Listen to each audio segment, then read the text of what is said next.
తొమ్మిదేళ్ల కేసీఆర్ పాలనంతా మోసమని భువనగిరి ఎంపీ కోమటిరెడ్డి వెంకటరెడ్డి అన్నారు. ఇక త్వరలోనే 4 జిల్లాల్లో తాను పాదయాత్ర చేపడుతున్నట్లు తెలిపారు.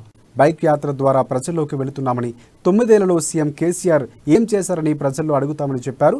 మిషన్ భగీరథ నీళ్లు వస్తున్నాయా, ఉద్యోగాలు వచ్చాయా, ఎన్ని ఇళ్లు కట్టారు, ఎన్ని ఎకరాలకు సాగునీరు అందించారు, కేసీఆర్ హామీలు ఎన్ని అమలయ్యాయో ప్రజల్ని అడిగి తెలుసుకుంటామని ఆయన వ్యాఖ్యానించారు.